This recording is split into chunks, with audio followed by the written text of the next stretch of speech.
살아계신 주님이 바로 이 시간에 우리와 함께 하심을 믿으시면 아멘 하시길 바랍니다. 우리가 믿는 하나님은 우리로 하여금 능력을 주시고 또 우리로 하여금 담대히 이 세상에서 승리하게 하시는 하나님이십니다. 예. 우리가 하나님의 자녀로 이 세상에서 살아갈 때 하나님께서는 우리가 하나님의 자녀로 살기를 원하십니다. 하나님의 자녀로 담대하게 승리하며 살기를 원하십니다. 이스라엘 앞에 골리앗이라는 사람이 나왔습니다.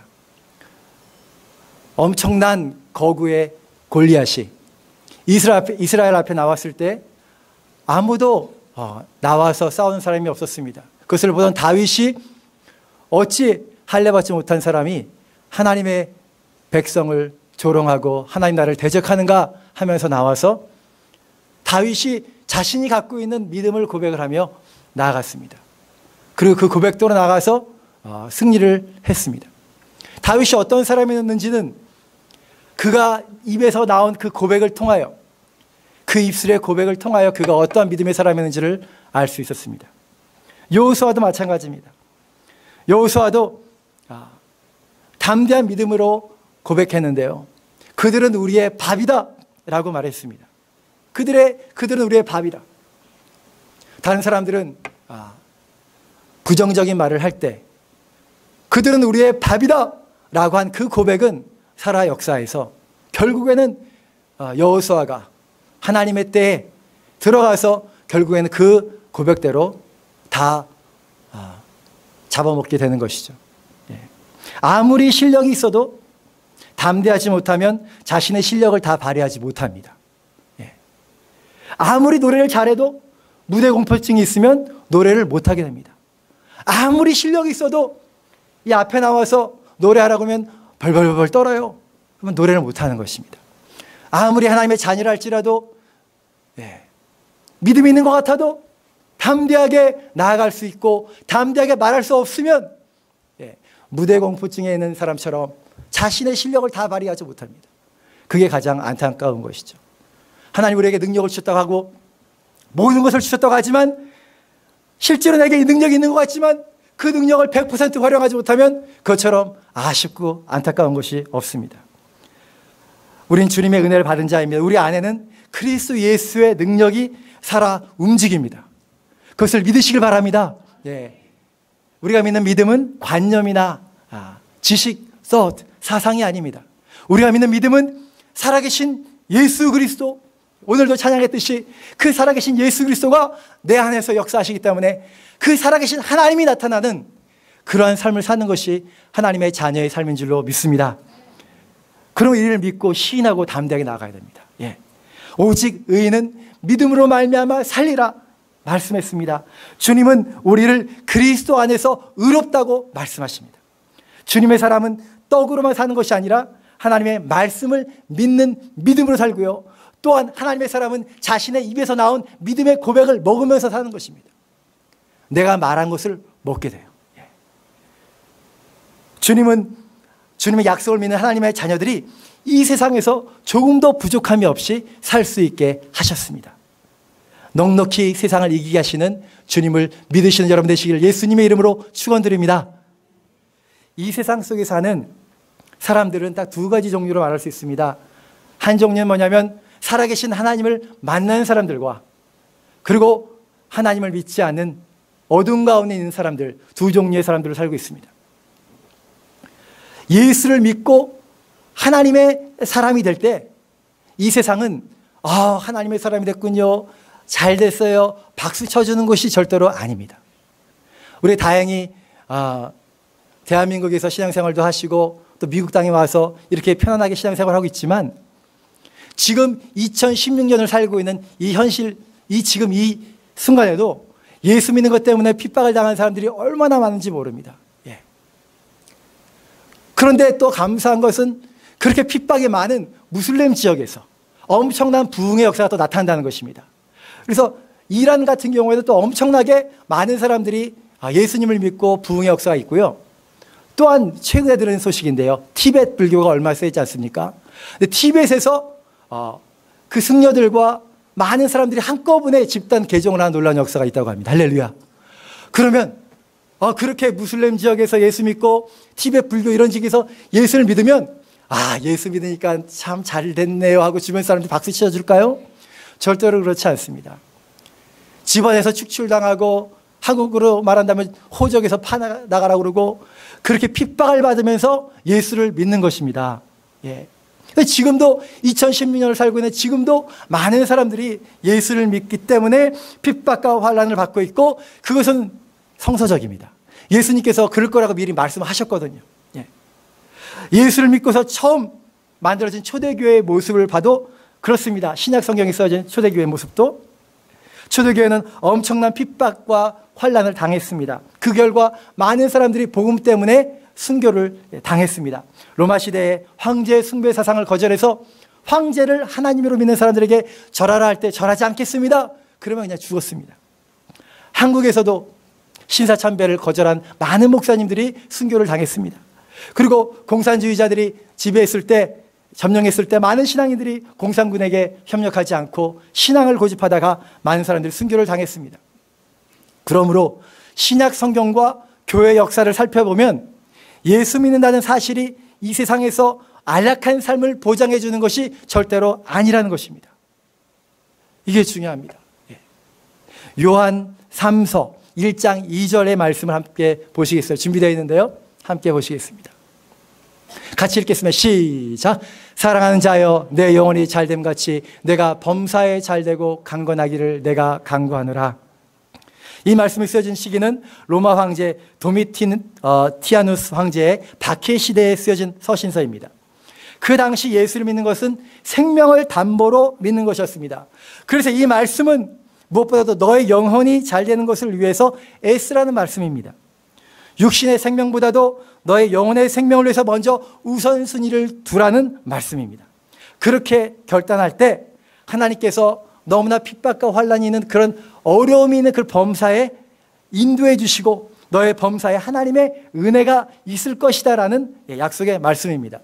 그러므로 사랑하는 자여, 내 영혼이 잘됨같이 내가 범사에 잘되고 강건하게 되기를 내가 강구한다. 이 말씀은 우리 영혼이 잘되면 세상에서 모든 일들이 다 잘되고 부자가 되고 안락한 삶을 살게 되는 것을 보장해 주는 말씀이 아니라는 것입니다.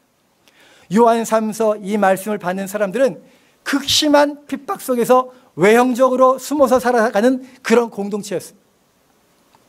세상 속에서 자신을 알리지도 못해요. 두더지처럼 땅을 파고 동굴 속에 들어가 살아가고 있습니다. 그런데 부자가 될 수 있겠습니까? 그러므로 신약 성경이 쓰여질 이 시대는 어떤 사람이냐면 예수를 믿으면 어떻게 돼요? 가난해지고, 예수를 믿으면 핍박을 받고, 예수를 믿으면 숨어 지내는 시대였습니다. 그래서 부자가 되고 세상에서 잘 되어 보려고 하는 사람이 있다면 예수를 믿으면 안 되는 거였습니다. 예수를 믿으면 안 되는 것이었어요. 그러므로 예수를 믿으면서 부자가 될 것을 기대했던 사람은 아무도 없었습니다. 바로 이것이 신약 성서가 쓰여질 당시 성도들의 기대였습니다. 그러면 이렇게 예수 믿는 것이 힘들다면 예수 믿는 자들이 사라지고 없어져야 되지 않겠습니까? 그래서 정반대의 일이 일어나는 것입니다. 예수를 믿으라는 말을 들으면 다 도망가야 됩니다. 내가 너희들처럼 가난하게 살고 싶지 않아. 너희들처럼 핍박받고 싶지가 않아.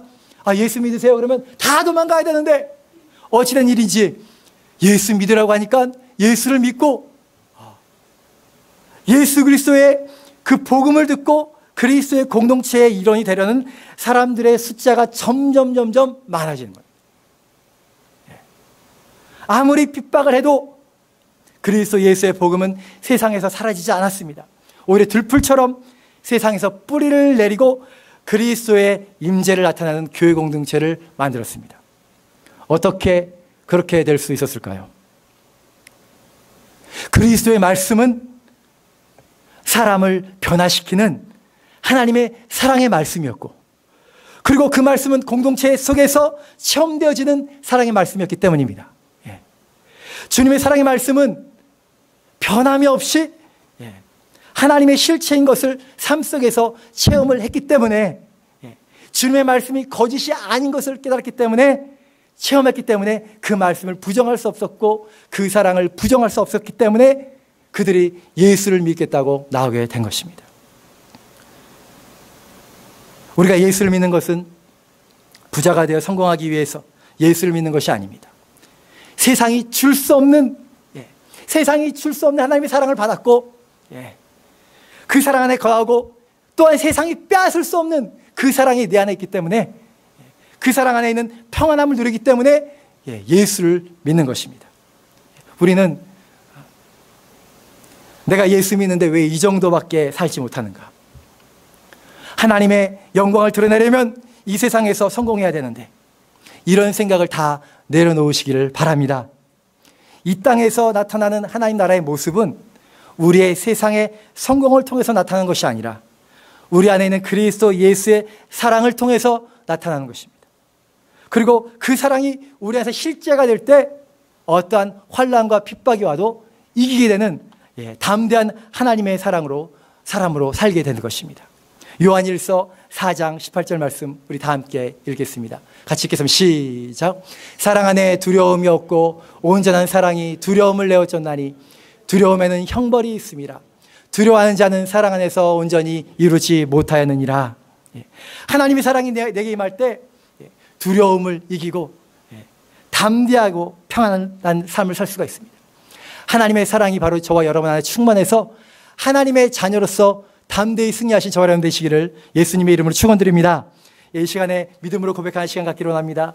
옆에 계신 분께 또한 혼자 앉아 계시면 자기 자신을 향해서 이와 같이 고백하시겠습니다. 하나님의 사랑이 당신을 변화시키십니다. 하나님의 사랑이 담대하게 만드십니다. 하나님의 사랑이 당신을 승리하게 하십니다. 아멘. 나의 삶에서 진정한 승리는 후회 없는 삶은 바로 사랑하며 사는 삶입니다. 사랑하며 사는 삶. 내가 하나님의 사랑을 받고 또 내가 하나님을 사랑하고 내가 성도들의 사랑을 받아먹고 또한 내가 성도들을 향해서 사랑을 나눠주고 그렇게 사랑하며 사는 삶이 후회 없는 인생인 것입니다. 그런 행복이 LA 비전 공동체에 가득하기를 예수님의 이름으로 축원드립니다. 오늘 본문 말씀은 예수님께서 당신의 임박한 죽음을 앞두고서 제자들에게 하시는 말씀입니다. 요한복음 14장부터 17장 말씀, 제가 가장 사랑하는 말씀입니다. 여러분도 사랑하시겠지만 이제 예수님이 몇 시간 후면 십자가를 지시고 피 흘리게 되었습니다. 몇 시간 후면. 그렇기 때문에 예수님이 정말 임박한 이 십자가를 앞에 두고 꼭 해주고 싶은 말씀이 있어요. 꼭 해주고 싶은 말씀. 다락방에서 제자들과 시간을 보내신 후에 겟세마네 동산을 향하여 길을 떠나시기 직전에 비장한 마음으로 또한 마지막으로 끝까지 해주고 싶은 그 말씀들, 그 말씀들이 요한복음 14장부터 17장에 나타나 있습니다. 제자들은 예수님을 3년 반 동안 쫓아다녔고요. 예수님의 사랑을 받았습니다. 그런데 곧 있으면 예수님 십자가에 달려 죽으시게 된다면 제자들이 어떻게 되겠습니까? 제자들은 앞이 캄캄해질 것입니다. 눈에 보이는 것을 믿는 것이 쉬운 것입니다. 예수님이 사라져버리면 눈에 보이는 의지가 사라져버리면 두렵고 떨 수밖에 없는 것이 제자들의 모습입니다. 그래서 십자가 사건 직후에 예수님의 제자들이 문을 꼭 잠그고 숨었습니다. 앞으로 우리는 이제 어떻게 살아야 될 것인가? 두려움 속에 질문하는 바로 그러한 제자들. 우리 또한 마찬가지입니다. 우리의 도움이 사라질 때, 우리의 도움의 손길을 기대하는 그 존재가 사라질 때 내가 어떻게 해야 될지, 앞으로의 미래를 내다보지 못할 때 어떻게 살아야 될지. 예수님을 죽인 무리들이 자신도 잡아 죽일 것 같아서 십자가 사건 후에 제자들은 문을 꼭 잠그고 있었습니다. 그리고 예수님과 함께 따랐기 때문에 예수님과 동등의 십자가의 죄인처럼 평생 죄인으로 사는 것이 아닌가, 죄인처럼 숨어서 살아야 하는가, 그것이 제자들의 두려움이었습니다. 그러나 이 모든 것을 미리 보시고 아시는 주님께서 제자들을 위해서 약속의 말씀을 미리 주시는 것입니다. 평안을 너에게 끼치노니 곧 나의 평안을 너에게 주노라. 내가 너에게 주는 것이 세상이 주는 것과 같이 아니하니라. 너희는 마음에 근심하지도 말고 두려워하지도 말라 말씀하십니다. 주님께서 주시는 이 평안의 말씀. 예, 우리 본문 말씀으로 갈까요? 요한복음 14장 17절 말씀, 27절 말씀. 평안을 너에게 주노니 곧 나의 평안을 너에게 주노라 말씀하고 있습니다. 주님께서 주시는 평안은 무엇입니까? 너희들은 스스로 평안해 보아라. 스스로 평안해 보려고 노력해보라, 이런 말씀이 아닙니다. 용기를 내어서 너희들 스스로 담대하게 살아보아라 라는 말씀이 아닌 것입니다. 평안을 너에게 끼치노니 곧 나의 평안을 너에게 주노라. 뭐예요? 주님이 소유한 평안입니다. 십자가 앞에서 주님이 갖고 있는 나의 평안을 너에게 주노라. 하나님의 아들의 평안을 주노라. 그리고 이 평안의 말씀을 받으라. 주님이 말씀하십니다. 나 자신을 돌아보면 평안은 내게 없습니다. 여러분 마음을 아무리 살펴보십시오. 여러분의 마음 안에는 평안이 없습니다. 여러분의 주변 아무리 찾아봐도 여러분 주변에서 평안을 찾을 수가 없습니다. 이 예수님이 말씀하신 나의 평안, 십자가 앞에서 말씀하신 이 예수님의 평안, 그 평안이 바로 저와 여러분에게 영원한 평안인 것을 믿으시길 바랍니다. 너희를 평안하게 할 나의 사랑의 약속이 있다는 것입니다. 그 약속은 아브라함과 맺은 언약처럼, 다윗과 맺은 언약처럼 제자들과 당신의 변함이 없는 영원한 약속으로 주님께서 언약을 맺으시는 순간인 것입니다. 나의 평안을 너에게 주노라. 평안의 약속을 언약하시는 것입니다. 성경에서 언약이라고 말한다면 중한 약속, 흔들림이 없는 약속이죠. 여러분 잘 아시다시피 고대 근동 지역에서 언약 체결식을 할 때 피를 앞에 두고 약속을 했습니다. 그러므로 언약은 피로 맺은 약속을 의미합니다. 주님께서 십자가 앞에서 약속을 하시는 것입니다. 십자가에서 짐승처럼 피 흘리시는 당신의 모습으로 약속을 지금 오늘 하시는 거예요. 왜냐하면 몇 시간 후면 십자가에서 피를 흘리시지 않겠습니까? 그래서 미리 제자들에게 말씀해 주시는 것입니다. 주님은 당신께서 십자가에서 피를 흘리시면서 약속하신 이 사랑의 약속으로 무엇을요? 이 사랑의 약속으로 뭐요? 나의 평안을 너에게 주노라 라고 말씀해 주시는 것입니다. 이 사랑의 약속을, 평안의 약속을 우리 모두가 오늘 받아들이기를 원합니다. 제자들은 십자가에서 흘리신 주님의 피를 볼 때 두려웠습니다. 왜 두려웠습니까? 어떻게 의로운 사람이 이렇게 피를 흘릴 수 있을까? 이렇게 피를 흘리며 죽을 수 있을까? 두려웠습니다. 그래서 주님은 십자가에서 흘리신 주님의 피로서 뭐예요? 약속을 하시는 거예요. 약속을. 이제는 두려워하지 말라. 누구도 너를 정죄하고 공격할 자가 없다라고 말씀하시는 것입니다. 저와 여러분 누구도 정죄받을 수 없는 하나님의 생명의 피가 있다라고 말씀하시는 것입니다. 오직 의인은 믿음으로 말미암아 살리라 말씀했습니다. 우리의 믿음은 아들의 피로 맺어진 굳은 사랑의 약속인 것입니다. 그래서 이 약속을 무시하면 누구를 무시하는 것입니까? 아들의 피를 무시하는 거예요. 하나님의 아들의 피를 무시하는 것입니다. 하나님의 아들의 사랑을 무시하는 것입니다. 십자가에서 흘리신 보혈 속에서 약속하신 하나님의 아들의 약속을 무시하면, 그 사랑을 무시하면 바로 절망인 것입니다.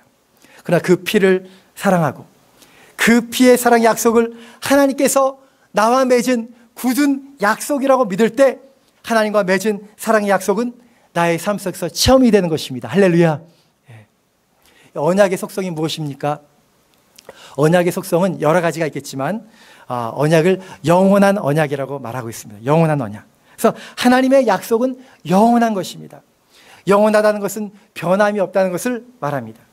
어제의 모습이 바로 오늘의 모습이고 오늘의 모습이 바로 내일의 모습인 것입니다. 그렇게 끊임없이 변함없이 이어지는 모습이 바로 영원한 것입니다. 바로 주님께서 말씀하신 이 언약이 바로 이 사랑의 언약이 영원한 사랑의 언약이라는 것입니다. 그러므로 내가 오늘 주님의 약속을 나의 것으로 만들면 오늘부터 영원토록 변함없는 주님의 사랑과 평안을 누리게 되는 것입니다. 할렐루야. 주님이 바로 오늘 우리에게 평안을 약속해 주시는 것입니다. 내가 어떠한 상황이 있든지, 내가 처한 직장과 교회와 가정과 학교와 그 어떠한 상황에 상관없이 주님께서는 오늘도 우리에게 평안을 약속을 해주시는 것입니다. 십자가에서 십자가를 앞에 두시고 십자가에 달리셔서도 계셨던 주님의 평안으로 우리에게 평안으로 약속을 해주시는 것입니다. 주님 오늘 우리에게 평안을 약속하십니다. 십자가를 앞에 두고서 당신의 피를 걸고서 오늘도 당신께서 사랑하신 자들과 약속하시는 것입니다. 왜냐하면 그 피는 영원하기 때문입니다. 십자가에서 맺으신 주님의 언약은 영원한 사랑의 언약입니다. 사랑의 언약. 사랑하시기 때문에 일방적으로 맺어주신 언약입니다. 내가 맺자고 해서 맺어준 것이 아니라 주님께서 일방적으로 이와 같이 맺어주신 약속의 말씀인 것입니다. 우리 하나님 말씀 통해서 보겠습니다. 로마서 5장 8절 말씀 같이 읽겠습니다. 시작. 우리가 아직 죄인 되었을 때 그리스도께서 우리를 위하여 죽으심으로 하나님께서 우리에 대한 자신의 사랑을 확증하셨느니라. 우리가 아직 죄인 되었을 때 그리스도께서 우리를 위해 죽으신 사랑의 언약입니다. 사랑의 언약. 우리가 죄인 되었을 때, 우리가 아직 죄인 되었을 때, 이것은 우리에게 커다란 믿음이 됩니다. 주님의 사랑의 속성이 무엇입니까? 우리가 아직 죄인 되었을 때 하나님께서 우리를 사랑해 주셨다는 사실입니다. 내가 예수님을 잘 믿고 죄 안 짓고 착하게 살면 사랑을 받는 것 같지요? 그것이 아닙니다. 우리가 시작부터 아예 정말 아무 소망이 없는 아직 죄인 되었을 때 그리스도를 모르고 하나님을 모르고 그야말로 이 세상의 망나니로 살았을 때 주님께서 일방적으로 십자가에서 사랑의 언약의 피를 흘려주신 것입니다. 시작부터 그렇게 사랑하셨기 때문에 그 사랑은 변함이 없죠. 그 사랑받아서 내가 하나님의 자녀 됐는데 그 사랑이 변하겠습니까? 내가 하나님 앞에 부끄럽고 내가 하나님 앞에 죄를 지고 아쉬운 게 있으면 하나님 나를 미워하시겠습니까?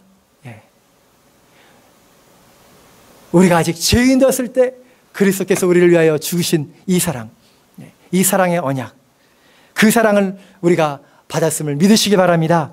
또한 주님의 언약은 능력의 언약입니다. 따라하십시오. 능력의 언약. 죄의 능력을 파하시고 사단의 권세를 파하시는 능력의 언약입니다. 고린도 후서 10장 4절과 5절 말씀 함께 보시겠습니다. 같이 읽겠습니다. 시작. 우리의 싸우는 무기는 육신에 속한 것이 아니요 오직 어떤 견고한 쟁도 무너뜨리는 하나님의 능력이라. 모든 이론을 무너뜨리며 하나님을 아는 것을 대적하여 높아진 것을 다 무너뜨리고 모든 생각을 사로잡아 그리스도에게 복종하게 하니. 그래서 어떤 견고한 진도 무너뜨리는 하나님의 능력, 그것이 그리스도의 십자가의 사랑이라고 말합니다. 고린도전서 1장 23절 24절 보겠습니다. 부연해서 설명합니다. 같이 읽겠습니다. 시작. 우리는 십자가에 못 박힌 그리스도를 전하니 유대인에게는 거리끼는 것이요 이방인에게는 미련한 것이로되 오직 부르심을 받은 자들에게는 유대인이나 헬라인이나 그리스도는 하나님의 능력이요 하나님의 지혜니라. 아멘.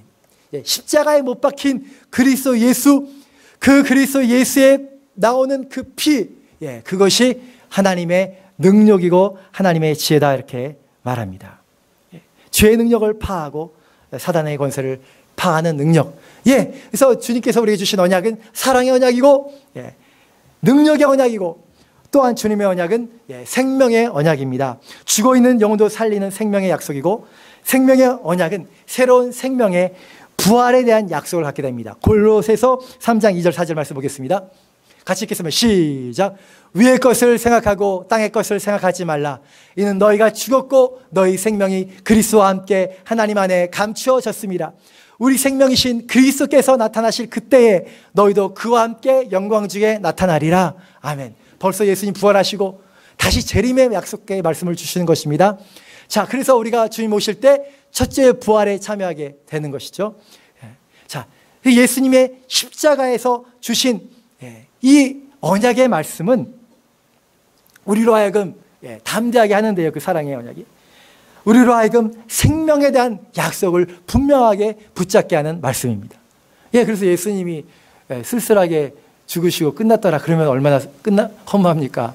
예수님은 부활의 주님이시고 부활의 생명을 주실 것이기 때문에 두려워하지 말고 담대하라는 거 아니겠습니까? 주님께서 우리에게 부활의 생명의 약속을 주시기 때문에 주님이 주시는 언약은 바로 생명의 언약입니다. 따라하십시오. 생명의 언약. 또한 주님의 언약은 승리의 언약입니다. 모든 사단의 권세를 파하시는 약속, 어둠의 권세를 파하시는 약속, 어떠한 공격에서도 이기게 하시는 약속. 로마서 8장 35절 37절 함께 보겠습니다. 시작. 누가 우리를 그리스도의 사랑에서 끊으리요? 환난이나 공고나 박해나 기근이나 적신이나 위험이나 칼이라. 기록된 바 우리가 종일 주를 위하여 죽임을 당하게 되며 도살할 양같이 여김을 받았나니 함과 같으니라. 그러나 이 모든 일에 우리를 사랑하신 이로 말미암아 우리가 넉넉히 이기느니라. 아멘. 주님께서 주시는 그 사랑의 언약은 우리로 하여금 넉넉히 이기는 승리하게 하는 승리의 언약입니다. 따라하십시오. 승리의 언약. 승리의 언약입니다. 그래서 주님께서 십자가를 지시기 위해서 정말 두려워하고 있는 제자들에게 이러한 언약을 주시고 싶으신 거예요. 사랑의 언약, 능력의 언약, 생명의 언약, 승리의 언약. 이러한 언약을 주시고 싶어 하시는 것. 넉넉히 이기게 하시고 누가 우리를 그리스도의 사랑에서 끊으리요? 환난이나 공고나 박해나 기근이나 적신이나 위험이나 칼이라. 그래서 많은 사람들이 죽었습니다. 그래서 많은 사람들이 순교를 당했습니다.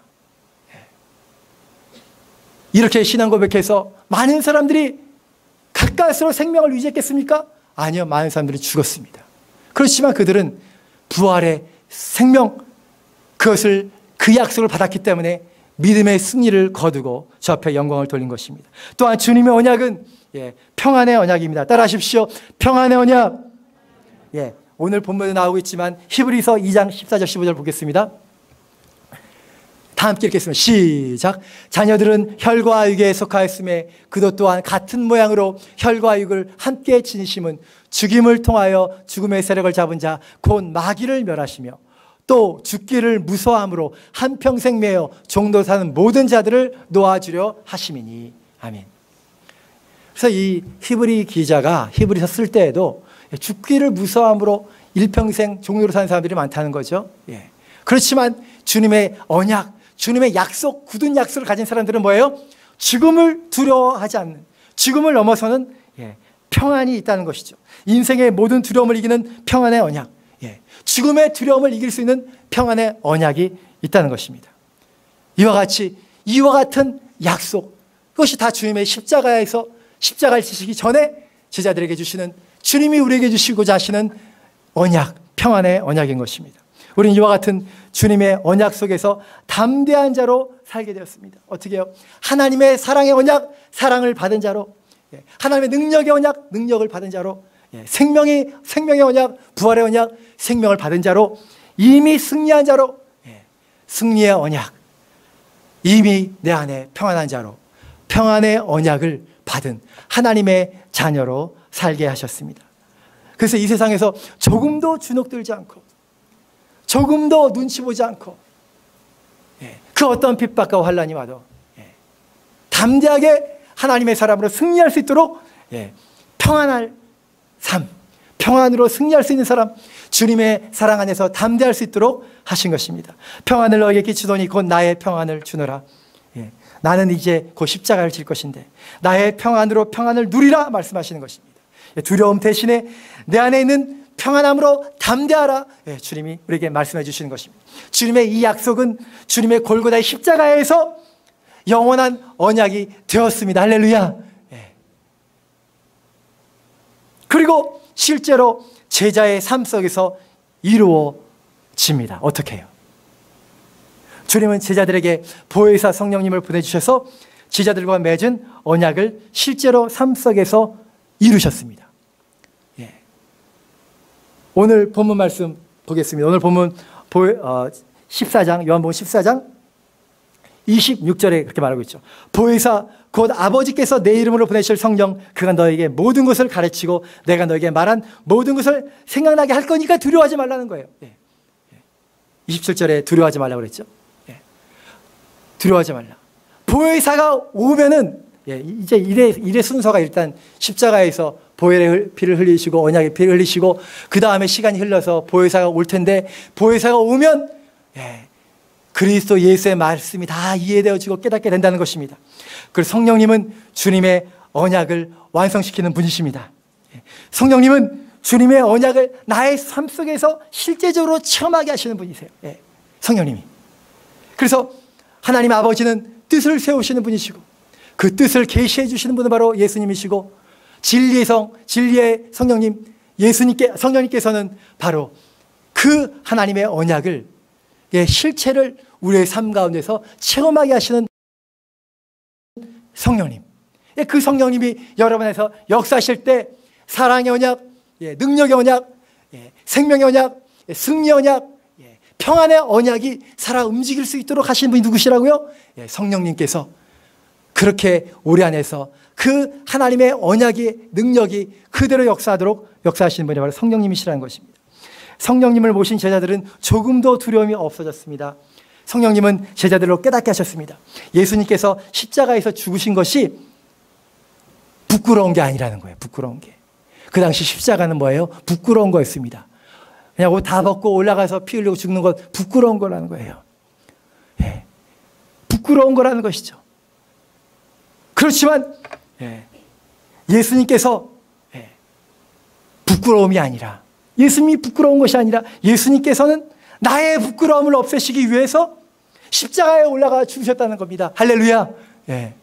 예수님이 나의 부끄러움을 짊어지시기 위해서 십자가에서 죽으셨구나. 그걸 어떻게 깨달아요? 성령님이 여러분 안에서 우리 마음속에서 깨닫게 해주시는 것입니다.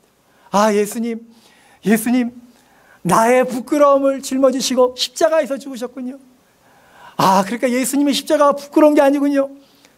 그리고 예수님이 나 대신에 다 부끄러움을 당했기 때문에 내가 십자가를 질 것 같은 나의 십자가를 지고 따르면서 나도 핍박과 환난을 당한다 할지라도 십자가에 달린 예수님처럼 나도 그렇게 나의 삶 속에서 그렇게 세상 말로 웃음꼴을 당한다 할지라도 두려워하지 않을 수 있군요.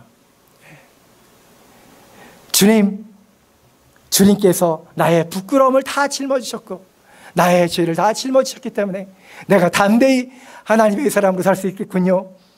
성령님을 모시기 전에는 그러한 예수님의 십자가도 두려워서 두려움 속에 살았지만 성령님을 모신 후에는 이제 정말 그 문을 활짝 열고 나아가서 신앙 고백을 하는 제자들처럼 예수님의 사랑 안에서 담대하게 고슴도치처럼 동굴을 파고 들어가서 사는 것이 아니라 그 문을 박차고 나가서 복음을 증거했던 제자들처럼 우리 또한 그와 같은 주님의 사랑을 받은 자인 것을 깨달을 때 이와 같이 담대하게 승리할 줄로 믿습니다. 보혜사 성령님이 내 안에 거하실 때 주님의 십자가의 언약이 나에게 임한 사랑의 언약이고 나에게 임한 능력의 언약이고 나에게 임한 생명의 언약이고 부활의 언약이고 나로 하여금 그 어떠한 상황에서도 넉넉히 이기게 하시는 승리의 언약이고 죽음을 두려워하지는 아니하는 평안의 언약, 나의 평안의 언약이 되는 것입니다. 평안을 명하시는 주님의 언약을 붙잡고 제자들처럼 담대하게 세상을 향해 주님의 사랑을 보여주시는 저와 여러분 되시기를 예수님의 이름으로 축원드립니다. 18세기에 모라비안 교회라고 있었습니다. 이들은 경건하게 살았고 또한 이 사람들의 특징은 무엇이냐면 주님의 지상명령인 그 선교에 적극적으로 순종한 공동체였습니다. 선교 역사에서 최초의 프로테스탄트 선교사라고 불려지는 현대 선교의 아버지라고 불리시는 분이 누구신지 아십니까? 윌리엄 캐리입니다. 윌리엄 캐리. 그런데 윌리엄 캐리보다 60년 먼저 인도 선교에 순종했습니다. 윌리엄 캐리가 인도 선교로 유명한데요. 60년 먼저 인도 선교에 헌신한 그룹이 바로 모라비안 교회입니다. 1731년 서부 인도 지역 출신인 인도에 사는 사람이죠. 이 사람 안토니 울리라는 사람이 있었습니다. 이 사람이 예수를 믿었습니다. 그리고 이 사람이 인도 땅 자신의 고향 땅에 돌아가서 노예들, 그 당시 인도의 노예들에게 복음을 전해주기를 원했습니다. 이를 위해서 함께 동역할 사람들을 찾기 위해서 이 모라비안 교회에 찾아가서 진젠도르프에게 말합니다. 그래서 이 진젠도르프가 교회에 가서 교회 사역자를 찾습니다. 인도 지역에 갈 두 사람의 선교사를 찾습니다. 예. 이렇게 광고했더니까 즉시 반응이 나타납니다. 열정적인 두 사람이 지원을 했는데 그들이 이렇게 고백을 합니다. 만약에 우리들이 노예가 되는 것이 그 지역 노예들에게 복음을 전할 수 있는 유일한 길이라면 우리가 노예가 되어서 복음을 전하겠습니다.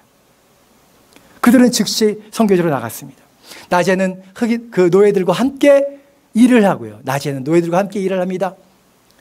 그렇게 일하는 그 노예 선교사를 보면 다 그 선교사로 보겠습니까? 노예로 보지? 예. 낮에는 그렇게 일하고 밤에는 그들에게 제자 사역을 하고 말씀을 증거하며 선교 사역을 했습니다. 이들 선교사님의 이야기를 들을 때 저는 이들 안에서 그리스도의 사랑이 가득한 사람이구나라는 것을 첫 번째 느꼈고, 그 다음에 그 사랑이 이들로 하여금 이와 같이 담대하게 만드는구나. 그리고 이들의 발걸음이 어찌 이렇게 담담한가. 예. 사랑 속에서 조금도 두려움 없이 평강 가운데 담대하게 자신을 드린 것입니다. 주님의 사랑은 우리로 두려움 없이 평강 가운데 조금도 두려움 없이 담대하게 주님을 섬기게 합니다. 할렐루야. 이러한 주님의 사랑이 여러분에게 임하기를 바랍니다. 19세기에 미국 시카고에 사는 스태포드라는 사람이 있습니다. 이 사람은 직업이 변호사였습니다. 변호사. 19세기인데요.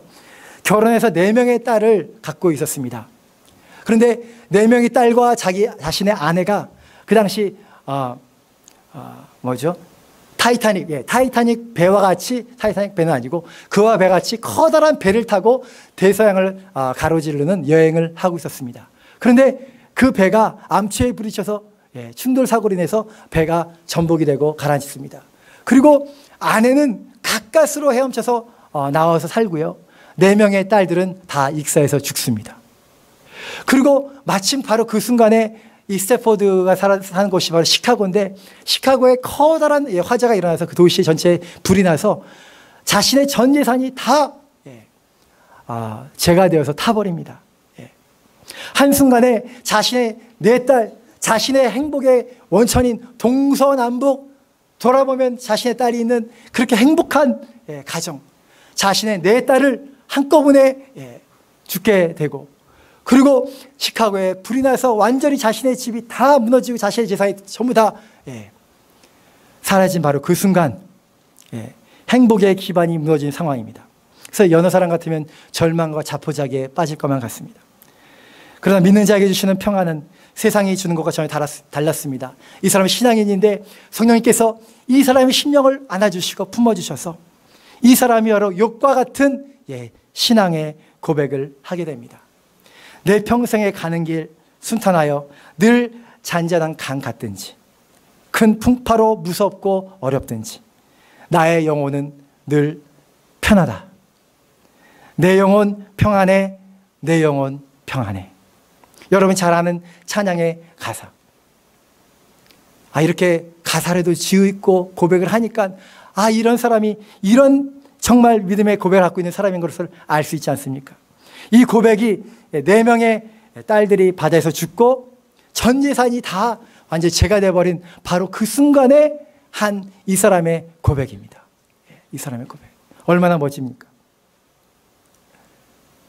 그렇게 이렇게 고백을 하면 이 고백으로 끝나는 겁니다. 제가 이런 고백을 하면, 이런 간증을 하면 이 사람 나중에 다시 부자 되지 않았겠습니까? 행복하게 다시 살게 됐더라. 그런 추측을 하지 않습니까? 욥처럼 새로운 아내가 생기든지 아니면 더 좋은, 새로운 아내가 아니라 죄송합니다. 정말 더 행복하게 되든지 해피엔드로 끝나든지 그렇게 추측할 수 있는데 전혀 그렇지 않습니다. 우리는 여기서 끝나야 됩니다. 담대한 신앙 고백하는 것, 이 순간에, 이 고통의 순간에 신앙 고백으로 끝나야 됩니다. 그리고 주님이 죽으셨습니다. 나의 평안을 받으라. 내가 주는 평안은 세상이 주는 것과 같지 않다. 이 고백을 하고 이제 죽으시는 거예요. 우리 또한 그렇게 신앙 고백하고 죽는 겁니다. 나의 신앙이 이해되지 못한다 할지라도 이 신앙 고백을 해가지고 해피엔딩으로 다 회복이 되고 그것을 바라고 하는 게 아니라 이미 주님은 우리에게 다 주셨기 때문에, 예수 그리스도 안에서 엄청난 은혜를 받았기 때문에 우리에게는 신앙 고백만이 있을 뿐입니다. 할렐루야. 예. 나의 평안을 받으라. 내가 주는 평안은 세상이 주는 것과 같지 않다. 너희는 마음의 근심도 말고 두려워하지도 말라. 예, 주님께서 십자가를 지시기 전에 당신의 평안으로 이 모든 말씀을 하셨습니다. 아, 예수님의 말씀을 들으니까 평안이 오네요 라고 제자가 한마디라도 말했으면 또 예수님이 얼마나 기쁘셨겠습니까? 그런 거 기대하지 않고 예수님은 또 믿음으로 이렇게 말씀을 하시는 거예요. 아무것도 모르는 제자를 향해서. 주님의 약속은 사랑의 언약입니다. 능력의 언약입니다. 생명의 언약, 부활을 주시는 생명의 언약입니다. 승리의 언약입니다. 넉넉히 이기게 하시는 언약입니다. 그리고 평안의 언약입니다. 죽음도 두려워하지 않는 평안의 언약입니다. 우리로 세상에서 담대히 승리하게 하시는 언약입니다. 이 주님의 언약이 바로 저와 여러분의 언약이 되어서 담대히 이 세상을 이기시는 저와 여러분 되시기를 예수님의 이름으로 축원드립니다. 기도하시겠습니다. 하나님 아버지 감사합니다. 오늘 주님 앞에 나와서 주님의 사랑의 메시지를 듣게 하여 주시니 감사합니다. 주님, 우리가 하나님의 자녀로 살기를 원합니다. 이 세상에서 환난을 당하나 담대하라. 내가 세상을 이기었노라 말씀하신 주님. 우리는 어찌 하나님의 말씀을 하나님 말씀대로 받지 아니하는지 모르겠습니다. 세상에서 환난을 피해갈 것만 생각하고 다 잘 될 것만 막연하게 기대하는 우리의 신앙들. 그러나 우리가 진정으로 믿음의 고백으로 승리할 때만이 우리의 마음에 기쁨이 있고 행복이 있는 것을 잊지 않게 하시고 주님이 십자가 앞에서도 이와 같이 사랑의 언약, 능력의 언약, 생명의 언약, 승리의 언약, 평강의 언약으로 우리에게 주셨기에 이제 우리가 어떠한 삶 속에서도 진정한 하나님의 사랑으로 행동하여서 하나님의 사랑의 공동체를 세우며 주님이 기뻐하신 일들을 감당하는 하나님의 사람으로 살게 하여 주시옵소서. 이를 위하여 성령님 우리에게 충만하게 은혜를 주셔서 보혜사 성령님 주의 말씀을 깨닫게 해주시고 나를 향한 주님의 음성을 듣게 해주시고 주 안에서 승리하는 우리 모두가 되게 하여 주시옵소서. 감사하며 우리 군해 주신 예수님의 이름으로 기도합니다. 아멘.